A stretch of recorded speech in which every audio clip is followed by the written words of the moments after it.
जय गुरुदेव बंधू भगिनींनो, आषाढ शुद्ध पौर्णिमा गुरुपौर्णिमा म्हणून आपल्याकडे साजरी केली जाते। या संबंधाने आपण यापूर्वी 2 व्हिडिओ पाहिलेले आहेत, कारण गुरुपौर्णिमेच्या दिवशी व्यास पौर्णिमा म्हणूनही आपण व्यासांचं पूजन करतो। तेव्हा पहिल्या व्हिडिओमध्ये आपण व्यासांच्या जीवन कार्याबद्दल सविस्तरपणे विचार केलेला होता। त्यानंतर आपण दुसऱ्या व्हिडिओमध्ये गुरु कुणाला म्हणावं यापासून ते गुरु संबंधाने काही ऐतिहासिक पौराणिक दाखले देत त्या व्हिडिओमध्ये देखील गुरुच्याच बाबतीमध्ये आपण विचार केला। आता या तिसऱ्या व्हिडिओमध्ये गुरु संबंधाने आणखीन काही राहिलेले विचार या ठिकाणी आपण पाहून गुरुपौर्णिमेच्या संबंधाने आपण आरंभिलेला हा ज्ञान यज्ञ किंवा जागर या व्हिडिओमध्ये समाप्त करणार आहोत। सर्वप्रथम या ठिकाणी या व्हिडिओला प्रारंभ करण्यापूर्वी आपण या ठिकाणी गुरुला दंडवत करणार आहोत कबीरांच्या भाषेमध्ये। या ठिकाणी कबीर गुरुच्या संबंधाने काय म्हणतात बघा, गुरु को कीजे दंडवत। कबीर म्हणतात गुरु को कीजे दंडवत, कोटी कोटी प्रणाम। गुरुला आपण दंडवत करावा, कोटी कोटी प्रणाम केला पाहिजे। खरं तर कबीर हे निर्गुणवादी आहेत, परंतु कबीरांनी गुरुला मात्र अनन्यसाधारण महत्व दिलेलं आहे आणि म्हणूनच कबीर या ठिकाणी म्हणतात गुरु को कीजे दंडवत, कोटी कोटी प्रणाम। कीट न जाने भृंग को, गुरु करले आप समान। गुरुला कशासाठी आपण दंडवत करायचा, गुरुला कशासाठी आपण नमन करायचं, तर कबीर सांगतात की ज्याप्रमाणे ते भृंग नावाचा जे काही भुंगा आहे तो कीटकाला आपल्या सोबत घेतो आणि आपुल्यासारखे करीते तात्काळ या ठिकाणी त्याला आपल्यासारखंच बनवून टाकतो, त्या पद्धतीनं गुरु देखील शिष्याला आपल्या सोबत घेऊन शिष्याला देखील आपल्यासारखं बनवून टाकण्याचं काम करतो। आणि म्हणून आपण गुरुला काय केलं पाहिजे तर नमन केलं पाहिजे। आणि म्हणून आपण व्हिडिओच्या प्रारंभीच कबीरांच्या या विचारातनं आपल्या सगळ्यांच्या गुरूंना आपण मनपूर्वक नमन करतो आहोत। दुसऱ्या एका दोह्यामध्ये कबीरांनी सांगितलं दंडवत गोविंद गुरु, दंडवत गोविंद गुरु वंदो अबजन सोय, पहिले बहे प्रणाम तीन, नमो जो आगे होय। मी पहिल्यांदा तिघांना प्रणाम करूनच माझं काम प्रारंभ करतो म्हणतात कबीर। कुणाकुणाला, गोविंदाला, त्यानंतर गुरुला आणि वर्तमानामध्ये जे संत आहेत त्या तिघांना मी या ठिकाणी प्रणाम करतो। आणि म्हणून आपण देखील या तिघांना या व्हिडिओच्या प्रारंभीच प्रणाम करूयात, आपल्या सगळ्यांचे गुरु, त्याचबरोबर दुसरं जे किंवा गोविंद आणि तिसरे म्हणजे वर्तमानात असणारे किंवा होऊन गेलेले संत। गुरुला कशासाठी प्रणाम करायचा तर तिसऱ्या दोह्यामध्ये कबीरांनी सांगितलं सद्गुरु की महिमा अनंत। सद्गुरूची महिमा ही अनंत आहे, जिला अंत नाही अशी सद्गुरूची महिमा आहे। अनंत किया उपकार। आज आपण गुरुचा जागर मागच्या 2 व्हिडिओ पासून घालतो आहोत, कशासाठी, कारण गुरुनं आपल्यावर जे उपकार केलेले आहेत ते अनंत कियो उपकार, लोचन अनंत उघाडिया, अनंत दिखावन हार। आपले खऱ्या अर्थानं डोळे उघडण्याचं काम जर कोण केलं असेल तर ते गुरुनं केलेलं आहे। आणि म्हणून अशा गुरुला आपण कबीरांच्या भाषेमधून या ठिकाणी सर्वजण पुनश्च एकदा मनपूर्वक नमन करूयात। पुनश्च एकदा या तिसऱ्या गुरुपौर्णिमेच्या संबंधाने केल्या गेलेल्या व्हिडिओमध्ये मी रामकृष्ण बदने या यूट्यूब चॅनल कडून आपल्या सर्वांचं मनपूर्वक स्वागत करतो। आणि या ठिकाणी आपण आता या व्हिडिओच्या संबंधाने जे विचार आलेले आहेत त्या विचारांना या ठिकाणी पाहणार आहोत। मी मागच्या व्हिडिओमध्ये आपल्याला सांगितलं होतं की यांनी गुरु काय करतात तर शिष्याचं जीवन समृद्ध बनवण्याचं काम, नीतिमूल्यांच्या दृष्टिकोनातून चारित्र्य घडवण्याचं काम गुरु करतात। ज्या वारकरी संप्रदायाचा पाईक म्हणून मी काम करतो त्या वारकरी संप्रदायाची जर आपण परंपरा बघितली तर त्या संप्रदायामध्ये देखील गुरुची मोठी परंपरा आपल्याला पाहायला मिळते। मी यापूर्वी संत निवृत्तीनाथ महाराजांच्या वरती जे 2 व्हिडिओ बनवले त्यामध्ये आपल्याला आठवत असेल की वारकरी संप्रदायातली गुरु परंपरा त्या व्हिडिओमध्ये सांगितलेली होती। पुनरोक्तीचा दोष पत्करून गुरु महिमेच्या संबंधाने आपण इथे विचार करतो आहोत। तर वारकरी संप्रदायामध्ये कशा पद्धतीनं गुरुची परंपरा सांगितली गेलेली आहे ती एका अभंगाच्या काही ओळींच्या माध्यमातून आपण पहा. आदिनाथ उमा बीज प्रगटले, मशंद्रा लादले सहज स्थिती, तेची प्रेम मुद्रा गोरक्षा दिदली, पूर्ण कृपा केली गहिनी नाता. आणि मग आता दुसरा एक अभंग याला जोडून, गहिनी प्रसादे निवृत्ती दातारा ज्ञान देवा सार चोजविले, असं दुसरी अभंगात आलेली किंवा याच्या शेवटी आलेल्या त्या पंक्ती आहेत. म्हणजे या ठिकाणी आदिनाथ म्हणजे भगवान शंकरांकडनं हे जे काही गुरु परंपरा चालत आलेली, आदिनाथ उमा बीज प्रगटले, ते तिथून मच्छिंद्रनाथांच्याकडे आलेली आहे. मच्छिंद्रनाथां हे त्यांचे शिष्य गोरक्षनाथ, त्यांचे शिष्य गहिनीनाथांचे शिष्य निवृत्तीनाथ, निवृत्तीनाथांचे शिष्य ज्ञानेश्वर माऊली, आणि त्या परंपरेनं या ठिकाणी हा वारकरी संप्रदाय अशा पद्धतीनं भगवान शंकरांपासून ते ज्ञानेश्वर माऊलींच्या पर्यंत आपल्याला ही गुरु परंपरा पाहायला मिळते. इकडे संत तुकाराम महाराजांच्या बाबतीमध्ये देखील अशाच प्रकारची गुरु परंपरा आपल्याला पाहायला मिळते. ज्या गुरु आध्यात्मिक गुरु वारकरी संप्रदायामध्ये जे माझे राहिलेले आहेत ते वैकुंठवासी मारुतराव महाराज दस्तापूरकर यांची देखील जर आपण गुरु परंपरा पाहिली तर गुरु परंपरेला किती महत्व आहे बघा. की यांची गुरु परंपरा म्हणजे संत तुकाराम महाराज, तुकाराम महाराजांचे या ठिकाणी आपण जर शिष्य पाहिले तसे बरेच असतील, पण निळोबारायांचे शिष्य म्हणजे वास्कर घराणा, वास्करांचे शिष्य ठाकूरबुवा, ठाकूरबुवांचे शिष्य संत मोतीराम महाराज, संत मोतीराम महाराजांचे शिष्य वैकुंठवासी मारुतराव महाराज, मारुतराव महाराजांचे शिष्य अच्युत महाराज, आणि त्यांचे शिष्यामध्ये मग या ठिकाणी मी त्यांचं शिष्यत्व, असे कितीतरी शिष्य अच्युत महाराजांचे आहेत. तर माझ्या गुरुची या पद्धतीची परंपरा मला या गुरुपौर्णिमेच्या निमित्तानं आपल्यासमोर विशद करणं महत्त्वाचं वाटलं.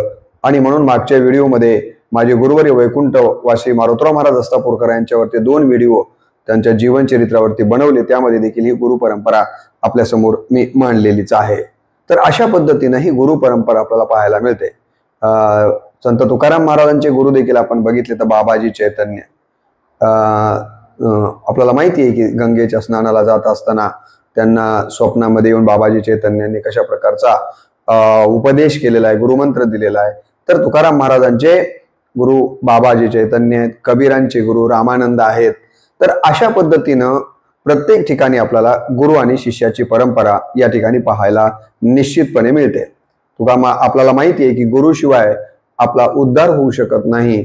याचं वारकरी संप्रदायामध्ये एक ज्वलंत उदाहरण संत नामदेव महाराजांचं दिलं जातं. जे नामदेव महाराज पांडुरंगाला प्रत्यक्ष बोलत होते, त्यांच्याबरोबर ते अत्यंत सख्य होतं पांडुरंगाशी, त्यांच्याबरोबर जेवत होते, बसत होते, उठत होते असं सांगितलं जातं. त्या नामदेवांना देखील विसोबा खेचर हे औंढा नागनाथला येऊन गुरु केल्याशिवाय पूर्णत्व आलेलं आपल्याला पाहायला मिळत नाहीये. प्रत्यक्ष पांडुरंगांनी सांगितलेलं आहे की हे नामा तुला गुरु केल्याशिवाय पूर्णत्व येणार नाहीये. तर मग गुरुला किती महत्वाचं स्थान आपल्या संस्कृतीमध्ये दिलं गेलेलं आहे हे लक्षात घेणं गरजेचं आहे. आणि गुरु हे कुणालाही उत्सुक शिष्य बनवून घेत नसायचे. तर गुरु या ठिकाणी शिष्याची त्या कालामध्ये परीक्षा घ्यायची, आणि त्या परीक्षेत जर तो उतरला तरच त्याला शिष्य करून घेण्याची आपल्याकडे परंपरा होती, किंवा आपल्याकडे अशा प्रकारचा प्रघात होता. गोरक्षनाथांचे बद्दलची एक कथा सांगितली जाते की गोरक्षनाथांनी जी सांगितलेली कथा आहे ती कशी आहे, सांगितलेली गुरुची कथा ती अशी आहे की गोदावरीच्या काठी वेदधर्म नावाचे गुरु राहत होते. गोदावरी गंगेच्या काठी कोण राहत होते? वेदधर्म नावाचे एक गुरु राहत होते. त्यांना अनेक शिष्य होते त्या वेदधर्माला. त्यामध्ये एक संदीपक नावाचा सेवाधारी व बुद्धिमान शिष्य होता. कुणाचा? या वेदधर्माचा. कोण शिष्य होता? त्याचं नाव होतं संदीपक, जो अत्यंत नम्र होता, अत्यंत कसा होता? सेवाधारी होता, बुद्धिमान होता. एके दिवशी सर्व शिष्यांना या वेदधर्म नावाच्या गुरुनं आपल्या जवळ बोलवलं आणि म्हणाले की माझ्या पूर्व कर्मानुसार, कशानुसार? माझ्या पूर्व कर्मानुसार मी आंधळा होणार आहे, कोड फुटणार आहे मला, आणि शरीरातून दुर्गंधी येणार आहे. आणि हे भोगण्यासाठी मी काशीच्या मनकर्णिका घाटावर गंगेच्या काठी राहणार आहे. सगळ्या शिष्यांना बोलवून भविष्यवाणीच्या पद्धतीने सांगितलेली आहे. सांगा मग माझ्या बरोबर तिथे काशीला मनकर्णिका घाटावर कोण येणार आहे, जे की मी आंधळा होणार आहे, मला कोड फुटणार आहे, माझ्या शरीराची दुर्गंधी सुटणार आहे, अशा वेळेला कोण माझ्या बरोबर राहणार आहे सांगा. तर त्याबरोबर सर्व शिष्यांनी मानाखाली घातल्या. कोणताही शिष्य त्यांच्याबरोबर जायला तयार झालेला नाहीये. परंतु त्याच ठिकाणी संदीपक नावाचा जो शिष्य होता तो मात्र म्हणाला मी येतो. आणि गुरूंच्या बरोबर हा संदीपक नावाचा शिष्य काशीला मणिकर्णिका घाटावरती गेलेला आहे. 4 दिवसामध्ये सांगितल्याप्रमाणे गुरुची अवस्था झाली. पण संदीपक न कंटाळता त्यांची सेवा करत राहिला. आंधळे झाले, ज्या ज्या काही गोष्टी त्यांनी सांगितल्या त्या सगळ्या घडल्या 4 दिवसामध्ये. परंतु संदीपक मात्र कंटाळा नाहीये. तो आपल्या गुरुची तशी सेवा करतो आहे आणि त्याच्या सेवेवरती प्रसन्न होऊन विश्वेश्वर, काशी विश्वेश्वर म्हणजे शंकर प्रसन्न झालेले आहेत त्या संदीपक शिष्यावरती आणि म्हणाले की मी तुझ्यावरती प्रसन्न झालेलो आहे, माझ्याकडे काहीतरी माग. असं शंकर त्या संदीपक नावाच्या शिष्याला गुरुची सेवा केली म्हणून प्रसन्न होऊन वरदान मागतात. तेव्हा संदीपक जो शिष्य आहे तो वेदधर्म नावाच्या आपल्या गुरुकडे येतो आणि म्हणतो की मला शंकर प्रसन्न झालेले आहेत गुरुदेव आणि म्हणतायत की मला काहीतरी माग म्हणतायत. तर गुरुदेव मला असं वाटतं की तुमचं हे जे काही रोगग्रस्त शरीर झालेलं आहे ते त्यातनं तुम्ही बाहेर यावेत आणि तुम्हाला निरोगी शरीर मिळावं असं मी महादेवांच्याकडे शंकरांच्याकडे मागू का, अशी परवानगी घेण्यासाठी संदीपक हा वेदधर्म गुरुच्याकडे आलेला आहे. त्यावेळेला वेदधर्म म्हणाले का रे बाबा असं का मागावं म्हणतोस तू, तुला माझ्या सेवेचा कंटाळा आलेला आहे का, सांग मग तसं असेल तर माग. आणि गुरुचं असं उत्तर ऐकून संदीपकनं नकारात्मक मान हलवली. नाही गुरुजी, मला तुमच्या सेवेचा कंटाळा आलेला नाहीये, असं त्यांचं बोलणं चाललं होतं. तेवढ्यामध्ये तिथून शंकर निघून गेलेले आहेत. पुन्हा या संदीपकनं वेदधर्म गुरुची अत्यंत प्रामाणिक निष्ठेनं सेवाच आरंभिलेलीच आहे. नंतर त्याच्यावरती विष्णुदेव प्रसन्न होतात आणि विष्णुदेव प्रसन्न होऊन पुन्हा त्या संदीपक नावाच्या शिष्याला म्हणतात बाळा मी तुझ्या गुरुसेवेवर प्रसन्न झालो आहे, पाहिजे ते माग, काही माग मी तुला द्यायला तयार आहे. यावेळेला मात्र संदीपक आपल्या वेदधर्म गुरुच्याकडे आलेला नाहीये. वेदधर्म गुरुच्याकडे संदीपक हा शिष्य आलेला नाहीये. विष्णूने जेव्हा प्रसन्न होऊन सांगितलं की माग तुला काय मागायचं ते, मी तुझ्यावर प्रसन्न झालो आहे, त्यावेळेला संदीपकानं जे मागितलेलं आहे मला असं वाटतं ते माझ्या सगळ्यांच्या लक्षात यावं म्हणून तर ही कथा आपण इथं पाहतो आहोत. काय म्हणाला संदीपक म्हणाला विष्णुदेवाला, देवा माझ्या गुरुच्या चरणावर जी माझी श्रद्धा आहे ती तशीच राहू दे. ह्या श्रद्धेमध्ये मात्र कुठल्याच प्रकारचा कमतरता येऊ देऊ नको, श्रद्धेमध्ये फाटाफूट फुटू देऊ नको, एवढंच मला विष्णुदेवा द्या. याशिवाय तू आपण प्रसन्न झाल्याचं म्हणून मला दुसरं काहीही नको आहे. आणि हे या ठिकाणी विष्णूकडे संदीपकानं मागितलेलं वेदधर्म गुरुला माहिती झालं आणि त्या ठिकाणी आपल्याला माहित असेल की वेदधर्म आपल्या शिष्यावरती प्रसन्न झाले आणि त्याच वेदधर्म या गुरुनं ज्ञानाचा खजिना दिलेला आहे आणि त्याचा भवसागर देखील पार केलेला आहे. आणि म्हणून या कथेतून आपल्याला काय सांगायचं आहे, तर या कथेतून आपल्याला एकच सांगायचं आहे की ज्याप्रमाणे संदीपकने वेदधर्म नावाच्या गुरुवरती संकट आल्याच्या नंतर देखील निष्ठा सोडलेली नाहीये, प्रामाणिकपणा सेवा केलेली आहे आणि ती सेवा कुठल्याही प्रकारे त्यानं टाळलेली नाहीये. प्रत्यक्ष परब्रह्म शंकर आणि विष्णू भेटल्यानंतर देखील तो अहंकारात आलेला नाहीये किंवा त्याने गुरुपेक्षा स्वतःला श्रेष्ठ मानलेलं नाहीये. तर आपण देखील आपल्या आयुष्यामध्ये गुरुपासूनच इथपर्यंत येऊन पोहोचलेलो असतो आणि म्हणून गुरुची प्रामाणिकपणे निष्ठेनं सेवा करणं हाच संदेश या गुरुपौर्णिमेच्या निमित्तानं या संदीपक नावाच्या शिष्याकडनं आपण सगळ्यांनी घेतला पाहिजे.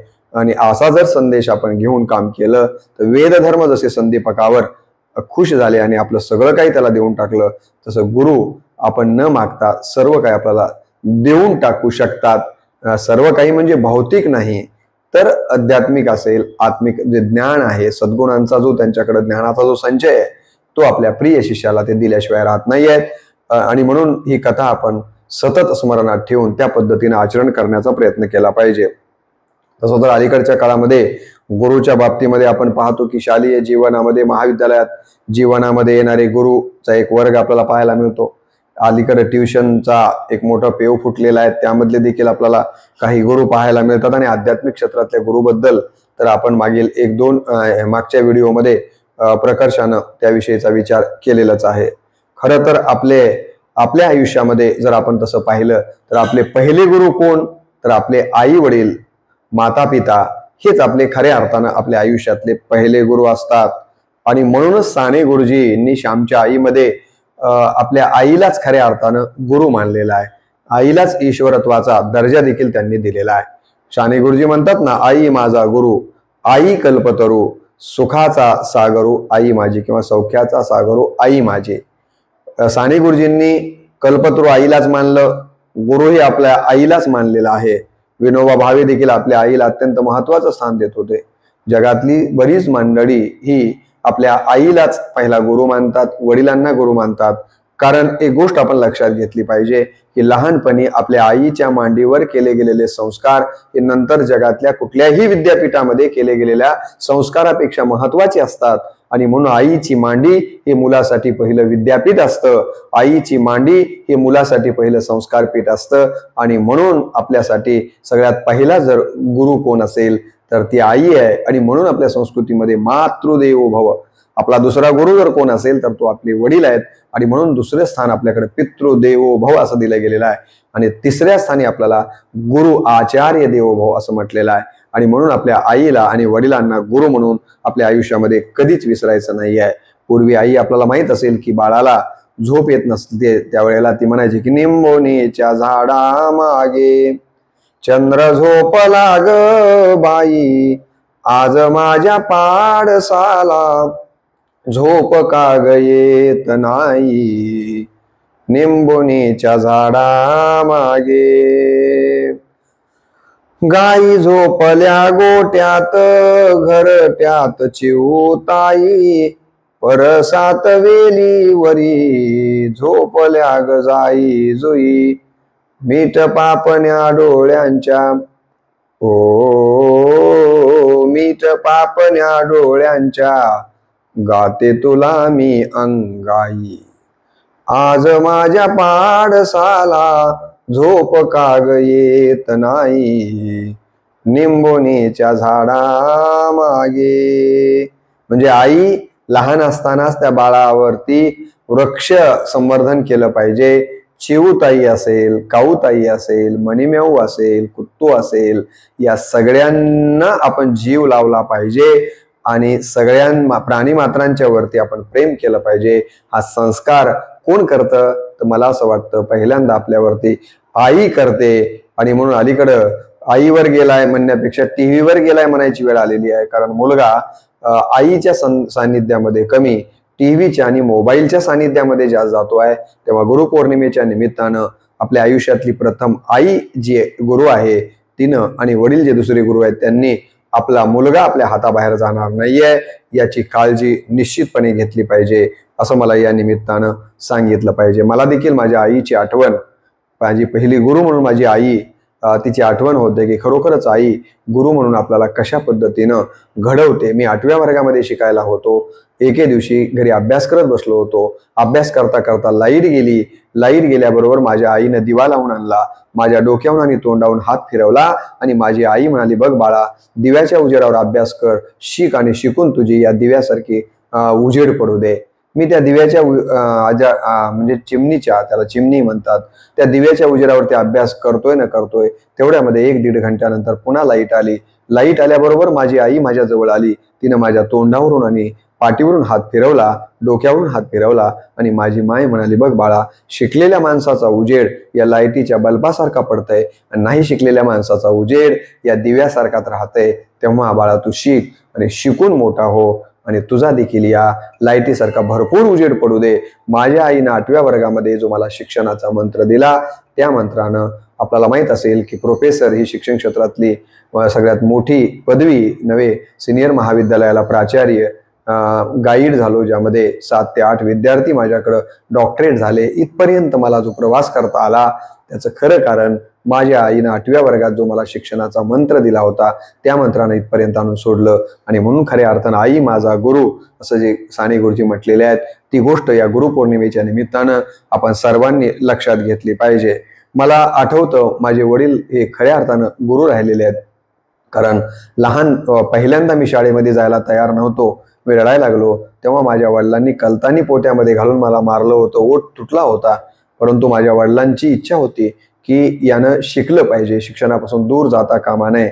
खरंच जर त्यावेळेला माझ्या वडिलांनी मला कठोर भूमिका घेऊन शाळेत पाठवलं नसतं तर आज मला हे दिवस पाहायला मिळाले असते का, किंवा शिक्षणातल्या इथपर्यंतचा प्रवास मला करता आला असता का. म्हणून आई आणि वडील हे आपल्यासाठी खऱ्या अर्थानं गुरु असतात. ही गोष्ट आपण सगळ्यांनी लक्षात घेणं गरजेचं आहे. साने गुरुजींना जे घडवण्याचं काम केलं ते त्यांच्या आई अन्नच केलेलं आहे. महात्मा गांधींचं आपण जर आत्मकथन माझे सत्याचे प्रयोग वाचलात तर लक्षात येईल की गांधी लहानपणी व्यसनी झाले होते. गांधी हा मोहनदास नावाचा मुलगा चोरी करत होता, परंतु त्याला खऱ्या अर्थानं मानवतेच्या मार्गावरती घेऊन जाण्याचं काम त्यांच्या वडिलांनी आणि आईंनी केलं. आणि म्हणून गांधी सांगतात की मी जे उपवास करायला शिकलो, मी जे रामाचं भजन करायला शिकलो, मी ज्या ज्या काही चांगुलपणाच्या गोष्टी माझ्या आयुष्यामध्ये करतोय त्याचं सगळं श्रेय माझ्या आईला आणि माझ्या वडिलांना द्यावं लागेल. तेच माझ्यासाठी खऱ्या अर्थानं गुरु राहिलेले आहेत. असे कितीतरी महापुरुष आपल्याला सांगता येतात. डॉक्टर बाबासाहेब आंबेडकरांचं लहानपणचं नाव भिवराव होतं, आईचं नाव भीमाबाई होतं. त्यांना जेव्हा कळायला लागलं तेव्हा त्यांनी आपलं नाव आपल्या आईच्या नावावरून भिवराव बदललं आणि भीमाबाई केलं. आणि ते म्हणाले की मला घडवण्यामध्ये माझ्या आईचा आणि वडील रामजी बाबांनी तर किती कष्ट उपसलेत. बाबासाहेबांच्या व्हिडिओमध्ये मी ते विस्तारानं सांगितलेलंच आहे. तर ही सगळी महापुरुष ही आपल्या आई आणि वडिलांनाच गुरु मानत होती. आपल्याला मुद्दाम एक प्रसंग सांगितला पाहिजे की महाराष्ट्रातले राष्ट्रसंत गाडगे महाराजांचा तो प्रसंग आहे. आपल्या आईच्या उपदेशाची आठवण राहावी म्हणून गाडगे महाराज आपल्या एका कानामध्ये फुटकी बांगडी घालत असायचे आणि दुसऱ्या कानामध्ये कवडी घालून फिरत असायचे. म्हणजे पुरुषासारखा पुरुष, परंतु एका कानामध्ये फुटकी बांगडी घातलेली आहे आणि दुसऱ्या कानामध्ये राष्ट्रसंत गाडगे महाराज कवडी घालायचे आणि फिरायचे. कशासाठी? तर आईनं त्या ठिकाणी सांगितलं होतं की बाळा, आपलं जीवन हे कवडी मोल आहे आणि हा आईचा संदेश आपण कधीही विसरू नये. यासाठी एका कानामध्ये फुटकी बांगडी आणि दुसऱ्या कानामध्ये फुटकी कवडी घालून ते या ठिकाणी फिरत असताना दिसतात. म्हणजे आईच्या संस्काराचा केवढा मोठा परिणाम राष्ट्रसंत गाडगे महाराजांच्या एकंदर जीवनचरित्रावरती आणि कार्यावरती झालेला आहे. आणि आई खऱ्या अर्थानं गाडगे महाराजांना कशा पद्धतीने गुरु म्हणून लाभली हेही इथं लक्षात घेणं गरजेचं आहे. मग ती अशी आई वडील सुशिक्षित असोत नसोत किंवा समाजामध्ये सुशिक्षित लोकच गुरु म्हणून असतात असं नाही आहे. अनेक काला अक्षर भयंस बराबर असणारी लोक देखील आपल्या जीवनाला कलाटणी देण्याचा उपदेश करतात आणि म्हणून ते आपल्यासाठी गुरु असतात. तुलसीदासांना जर विचारलं तर तुलसीदासांचे गुरु आध्यात्मिक कोणी असतील, परंतु खऱ्या अर्थानं तुलसीदासांचा गुरु जर कोण आहे असं मला विचारलं तर त्यांची पत्नी आहे. कारण पत्नीनंच त्यांच्या जीवनाला खऱ्या अर्थानं उपदेश करून त्यांचं जीवन बदलण्याचं काम केलं. आपल्याला माहिती आहे की लाजन आयहू आपको दौडे आयहू साथ. आता हे सगळी कथा एका व्हिडिओत मागे मी घेतलेली आहे, कृपा करून आता मी पुन्हा ते सांगत नाही. परंतु स्वतः तुलसीदासांनी कबूल केले की तुलसीदास म्हणतात तुलसी तो चाखा राम रस पत्नी का उपदेश. माझ्या पत्नीनं मला उपदेश केला म्हणूनच मला या रामांचं भजन करता आलं. तुलसी तो चाखा रामाच्या रसाचं रसपान करण्याचा खऱ्या अर्थानं मला जर कोण मार्ग दाखवला असेल तर तो माझ्या पत्नीनं दाखवला. म्हणजे गोस्वामी तुलसीदासांसाठी त्यांची पत्नी देखील गुरु राहिलेली आहे. म्हणून वयाची आठ गुरुला नाही आहे, जातीची आठ गुरुला नाही आहे, लक्षात आलं का, नात्याची आठ गुरुला नाही आहे. जो आपल्या जीवनाला खऱ्या अर्थानं कलाटणी देतो तो गुरु. म्हणून तर आपण एक मागच्या व्हिडिओत बघितलं ना की दत्तात्रयांनी 24 गुरु केलेले आहेत. ज्यापासून नाथ महाराजांची एक ओवी मी तुम्हाला सांगितलं की ज्यापासून जो घेतला गुण, ज्याच्यापासून जो गुण आपण घेतो तो आपल्यासाठी गुरु असतो. या दृष्टीने देखील आपण गुरुकडे पाहिलं पाहिजे. खऱ्या अर्थानं मुलांना समंजस, संस्कारी, शहाणे, विचारतत्पर, कामसू, आज्ञाधारक, समाजशील बनवण्याचं काम आई आणि वडील नावाचे गुरु करत असतात. आणि म्हणून त्यांचं महत्व आपण या गुरुपौर्णिमेच्या निमित्तानं खरोखरच विसरता कामा नये. शिक्षणाची व्याख्या करताना विनोबा भावे यांनी जी केली होती ते म्हणाले होते की आपलं शरीर, मन व बुद्धी यांचा विकास म्हणजे शिक्षण. शिक्षण म्हणजे काय कुठला तरी अभ्यासक्रम ठेवलेला आहे, तो अभ्यासक्रम घोकमपट्टी करायचा आणि त्या अभ्यासक्रमावरती वर्षाला किंवा 6 महिन्याला परीक्षा द्यायची, त्याच्यामध्ये खूप फुगवून गुण घ्यायचे म्हणजे शिक्षण का? विनोबा भावेंनी अत्यंत व्यावहारिक अशा पद्धतीनं शिक्षणाची व्याख्या केली. ते असं म्हणाले की शरीर, मन आणि बुद्धी यांचा विकास म्हणजे शिक्षण होय. आणि मला असं वाटतं हा विकास घडवण्याचं काम जे कोणी करत असतील त्यांना गुरु म्हटलं पाहिजे. तर हा विकास आई वडील करतात, शरीराचा, मनाचा, हे की नाही, आणि बुद्धीचा विकास करण्यामध्ये देखील आई वडिलांचा वाटा असतो. किंवा मग शाळेतले शिक्षक जर हे काम करत असतील तर ते आपल्यासाठी अत्यंत महत्वाचे गुरु आहेत. गुरु पौर्णिमेला वंदावे. या ठिकाणी गुरुपौर्णिमेला आपल्या आई वडिलांना कशा पद्धतीनं आपण वंदन केलं पाहिजे आणि आई वडिलांचं गुरु म्हणून कसं महत्व आहे याचं चिंतन एका कवितेतनं डॉक्टर जे.बी. शिंदे यांनी केलेलं आहे. तर डॉक्टर जे.बी. शिंदेंचं या काव्यपंक्ती या निमित्तानं मी आपल्यासमोर ठेवू इच्छितो. गुरुपौर्णिमेला वंदावे आईला, गुरुपौर्णिमेला वंदावे आईला, वंदावे पित्याला गुरु तेच. गुरुपौर्णिमेला वंदावे आईला, वंदावे पित्याला गुरु तेच. जीवनाची विद्या देती आई बाप, जीवनाची विद्या देती आई बाप, अज्ञानाचा ताप दूर होई. किती सुंदर ओळी आहेत बघा. जीवनाची विद्या देती आई बाप, अज्ञानाचा ताप दूर होई.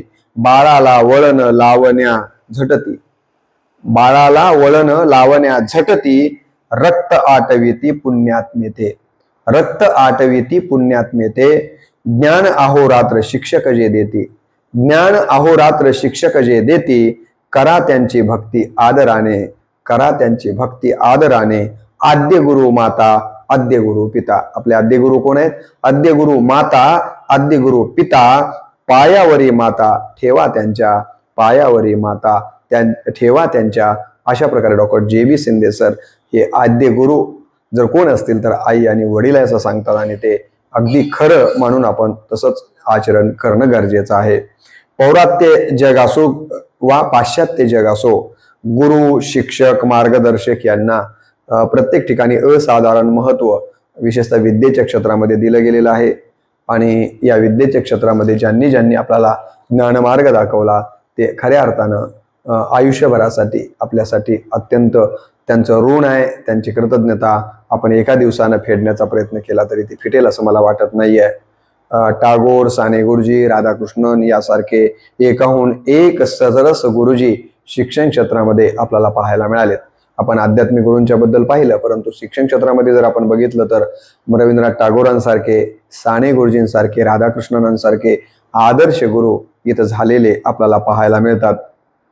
टागोरांच्या आयुष्यातला आज गुरुपौर्णिमेच्या निमित्तानं एक किस्सा जरूर आपल्याला सांगितला जावा आणि तो गेला पाहिजे म्हणून मुद्दाम सांगतो. टागोरांच्या आयुष्यातला हा किस्सा जगातल्या साऱ्या गुरुजनांना अनुकरण करण्यासारखा आहे. टागोरांनी एकदा आपल्या 9 वर्षाच्या नातीला पत्र लिहिलेलं आहे.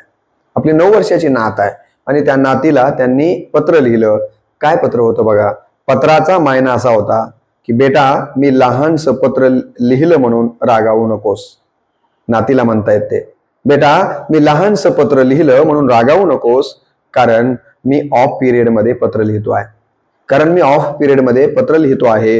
यानंतर मला पहिल्या वर्गावर शिकवायला जायचं आहे. यानंतर मला पहिल्या वर्गावरती शिकवायला जायचं आहे. त्या वर्गावर शिकवण्याची मला तयारी करावयाची आहे. त्या वर्गावरती शिकवायला जायची मला तयारी करावयाची आहे. बघा केवढं आश्चर्य.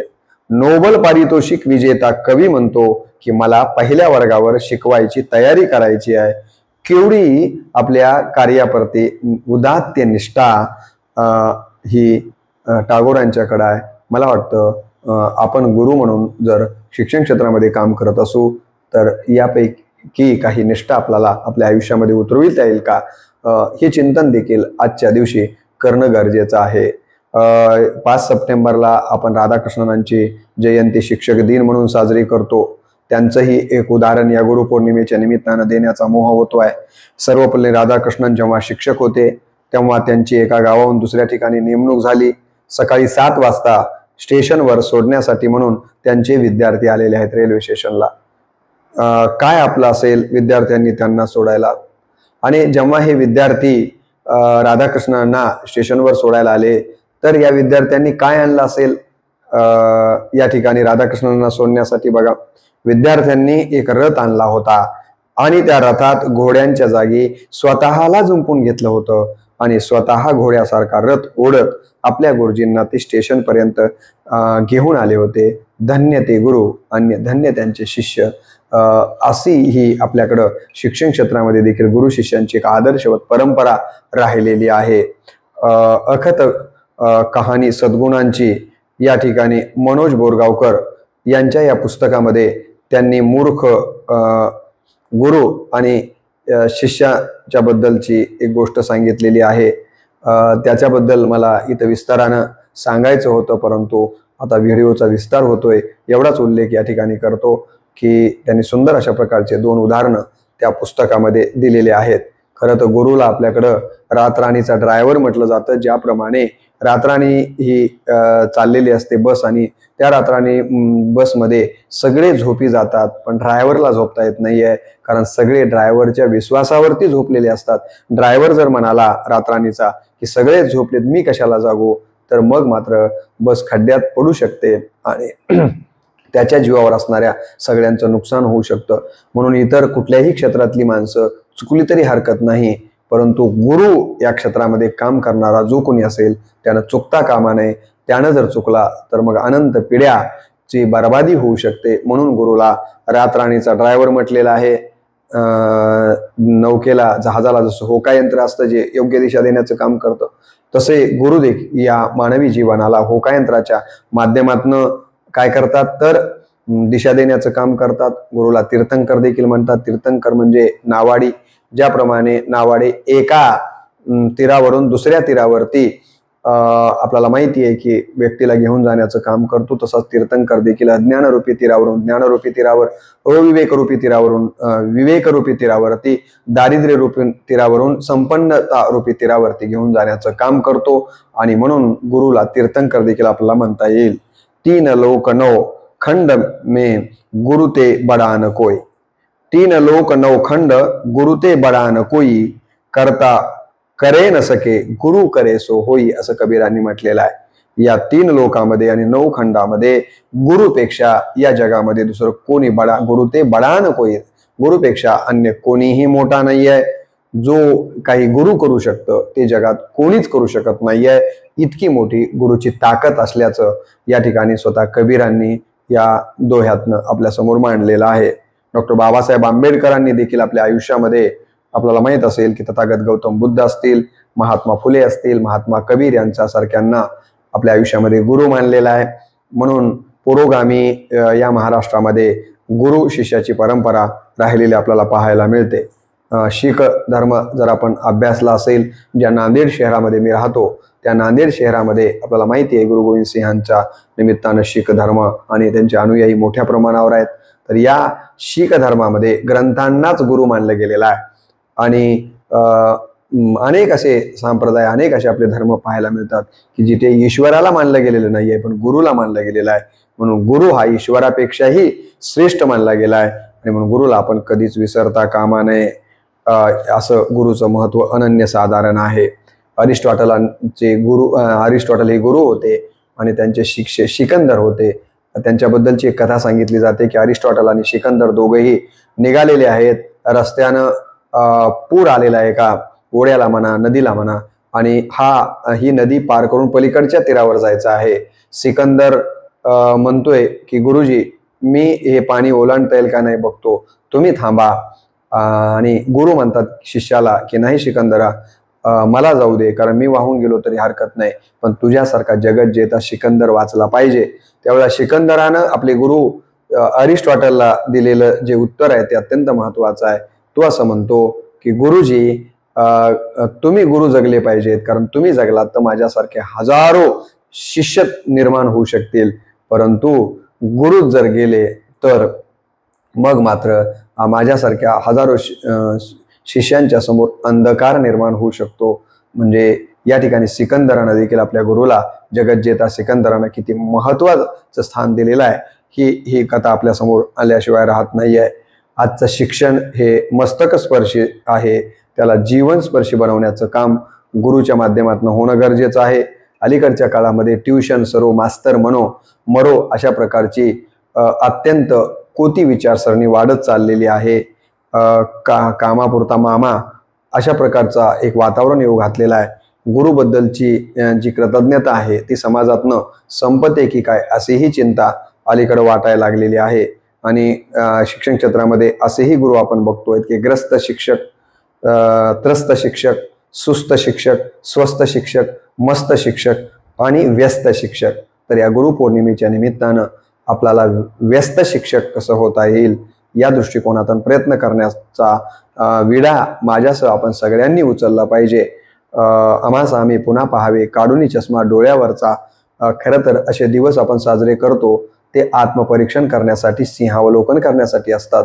या दृष्टीनं देखील शिक्षण क्षेत्रामध्ये मीही काम करतोय, आपणही काम करतो आहोत. तर या दृष्टीनं देखील आपण थोडंसं चिंतन करणं गरजेचं आहे. आज समाजामध्ये दुर्गुणांची श्रीमंती वाढते आहे.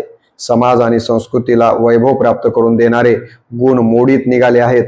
अशा वेळी ध्येयाची जपणूक करणे, निष्ठेने एखाद्या कार्याला वाहून घेणं दुर्मिळ आणि कठीण होत चाललं आहे. अशा काळात आपण दिवा वादळात देखील जपून ठेवून समाजाला सुशिक्षित व सुसंस्कृत करणारा शिक्षक किंवा गुरु हाच खरा आधार वाटतो आहे. आजही आपण अनेक वेळा आपण पाहतो की सर्वात विश्वासू या जगात कोण तर गुरुच मानला गेलेला आहे, शिक्षकच मानला गेलेला आहे. आणि ही जबाबदारी आपण पार पाडणं गरजेचं आहे. समाजाचा विकास हा सत्तेनं होत नाही आहे. समाजाचा विकास सत्तेनं होत नाही, यंत्रानं होत नाही, मंत्रानं होत नाही, तर तो आदर्श गुरूंच्यामुळे होतो. आणि म्हणून हे आदर्श गुरु आपल्या समाजानं जपले पाहिजेत. त्यांचा मान सन्मान पुरस्काराच्याच माध्यमातून करावा असा नाही, तर जिथे जिथे आपल्याला त्यांच्या प्रति कृतज्ञता व्यक्त करता येईल मोठ्या अंतःकरणानं, मग ते राजकारणातली लोक असतील, सत्तेतले कुठलेही लोक असतील, कुठल्या उच्च पदावर असणारे लोक असतील, त्यांनी मी इथे का पोहोचलो तर एका माझ्या गुरुमुळे पोहोचलोय. हे गुरु मग शिक्षण क्षेत्रातले असू शकतात. मी यापूर्वी सांगितलं की ज्या ज्या क्षेत्रातून आपण त्यांच्याकडनं गुण प्राप्त केला आहे, कोणाचे गुरु सहकार क्षेत्रातले असतील, सांस्कृतिक क्षेत्रातले असतील, राजकीय क्षेत्रातले असतील, धार्मिक क्षेत्रातले असतील, शैक्षणिक क्षेत्रातले असतील, कुठलं का क्षेत्र असे ना, परिवाराच्या क्षेत्रातले असतील, कुटुंबाच्या, पण जे आपले गुरु आहेत त्यांच्या प्रतीचा आदर आणि त्याच्या प्रतीची कृतज्ञता मात्र आपण निश्चितपणे या ठिकाणी ठेवली पाहिजे असं मला या निमित्तानं वाटतं. खरं तर आज मला माझ्या जीवनातले शैक्षणिक क्षेत्रातल्या गुरूंच्या प्रती कृतज्ञता व्यक्त करावीशी वाटते. मी प्राथमिक शाळेमध्ये शिकायला असताना मला हंगे गुरुजी आणि डांगे गुरुजी नावाचे 2 गुरुजी होते, ज्यांनी खऱ्या अर्थानं शैक्षणिक कालावधीमध्ये या गुरूंनी माझ्या जीवनाला कलाटणी देण्यासाठी प्रयत्न केले. त्यांच्या प्रती मी कृतज्ञता व्यक्त करतो. त्याचबरोबर माध्यमिक शिक्षण घेत असताना किनगाव या ठिकाणी तुकाराम दैफळे गुरुजी, ज्यांनी माझ्या जीवनाला आकार देण्यासाठी महत्त्वाचं काम केलं. महाविद्यालयीन शिक्षण घेत असताना महात्मा गांधी महाविद्यालय अहमदपूरला प्राध्यापक श्याम आगळे सर असतील, प्राध्यापक डॉक्टर नागनाथ मोठे सर असतील, प्राध्यापक डॉक्टर भूषण कुमार जोरगुलवार सर असतील, किंवा उच्च पदवी MA ची पदवी प्राप्त करत असताना MA हिंदीला दयानंद कला महाविद्यालय लातूर या ठिकाणी माझ्या आयुष्याला खऱ्या अर्थानं कलाटणी देणारे महत्त्वाचे गुरु म्हणून श्याम आगळे सरांच्या नंतर प्राध्यापक डॉक्टर सूर्यनारायण रणसुभे सर असतील. या गुरूंच्या प्रती आज गुरुपौर्णिमेच्या निमित्तानं मी मनपूर्वक कृतज्ञता भाव व्यक्त करतो. माझे पहिले गुरु म्हणून माझी आई वत्सलाबाई आणि माझे वडील वैकुंठवासी दत्तात्रयजी, माझे अण्णा, यांच्या प्रती देखील खरं तर कृतज्ञता आपल्याला व्यक्त करता येत नाही, परंतु त्यांचा नाम उल्लेख करून त्यांच्या देखील मी आयुष्यभर ऋणामध्येच राहू इच्छितो. आणि खऱ्या अर्थानं आध्यात्मिक क्षेत्रामध्ये या ठिकाणी माझे गुरु वैकुंठवासी मोतीराम महाराज फळेकर आणि दुसरे माझे गुरु वैकुंठवासी मारुतराव महाराज दस्तापूरकर आणि त्यांचेच वसा आणि वारसा आता चालवत असणारे माझे गुरु परम श्रद्धेय अच्युत महाराज दस्तापूरकर. या आध्यात्मिक क्षेत्रातल्या वारकरी संप्रदायातल्या माझ्या या गुरूंच्या प्रती देखील मी कृतज्ञता भाव व्यक्त करतो. आणि नोकरीला आल्याच्या नंतर माझ्या जीवनाला घडवण्यामध्ये सर्वाधिक वाटा ज्यांचा राहिलेला आहे त्यामध्ये प्राचार्य डॉक्टर नागोराव कुंभार सर आणि त्यानंतर जे म्हणून प्राचार्य आले त्या सगळ्यांच्या प्रती कृतज्ञता भाव व्यक्त करतो.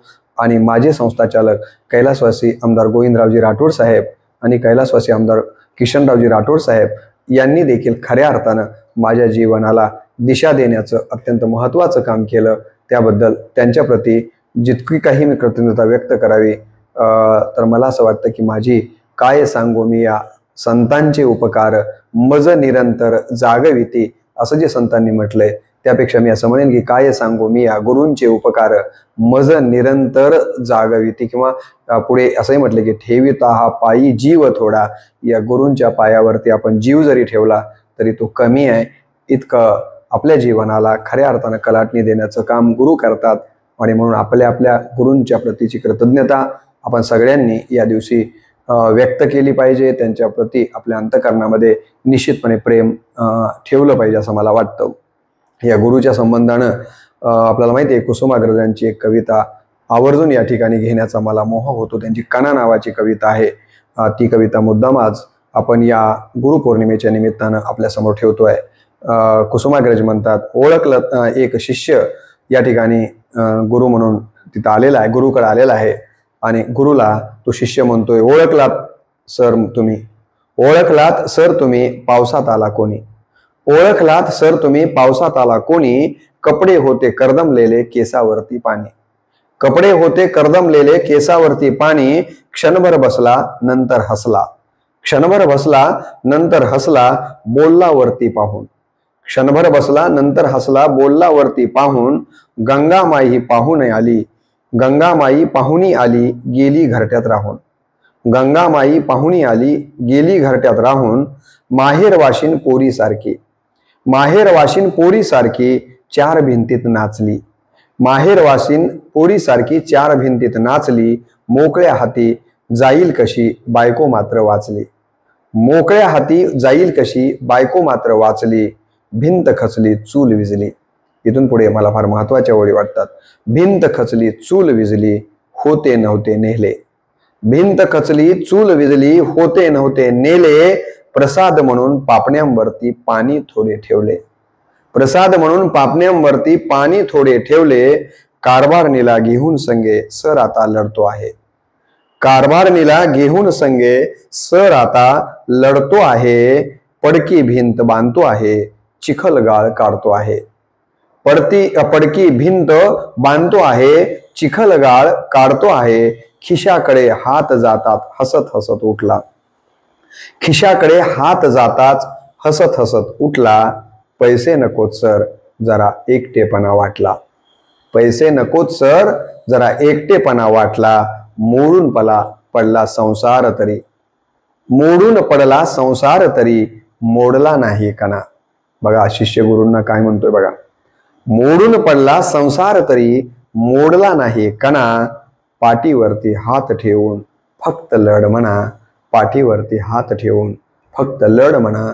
या गुरुपौर्णिमेच्या निमित्ताने आपण आपल्या सगळ्या गुरूंकडनं एवढीच अपेक्षा केली पाहिजे की हे गुरुवर्य आपण काय करा तर पाठीवरती हात ठेवून फक्त लढ म्हणा, पाठीवरती हात ठेवून फक्त लढ म्हणा.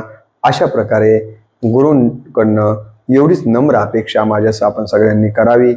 मागील 2 आणि हा एकूण 3 व्हिडिओ आपण गुरुपौर्णिमेच्या निमित्तानं केलेले आहेत. गुरूंचं आणि व्यासांचं स्मरण आपण या व्हिडिओच्या माध्यमातून केलं. आपण श्रवण या ठिकाणी करून आपला अमूल्य वेळ दिल्याबद्दल एका अर्थानं तुम्ही देखील माझ्यासाठी गुरुच आहात, कारण मला वेगवेगळ्या प्रकारचं थोडंसं काही ज्ञान प्राप्त करण्याची जी बुद्धी होते आहे ते तुम्ही श्रोते मायबाप श्रवण करता म्हणूनच होते आहे. म्हणून श्रोते तुम्ही माझ्यासाठी गुरुच आहात. तेव्हा या तुम्हा सर्व श्रोत्यांना गुरुस्थानी ठेवून तुमच्या प्रती देखील मी नतमस्तक होतो आणि असेच व्हिडिओंचं आपण श्रवण करावं आणि ही व्हिडिओ इतरांपर्यंत पाठवून माझ्या या ज्ञानयज्ञाला आशीर्वाद द्यावा, अशा प्रकारची पुनश्च एकदा आपल्या सर्वांच्या चरणी नम्र अपेक्षा व्यक्त करून या व्हिडिओला आणि गुरुपौर्णिमेच्या या 3 व्हिडिओंना या ठिकाणी मी परिपूर्ण करतो. जय गुरुदेव. गुरुभ्यो नमः. गुरुभ्यो नमः.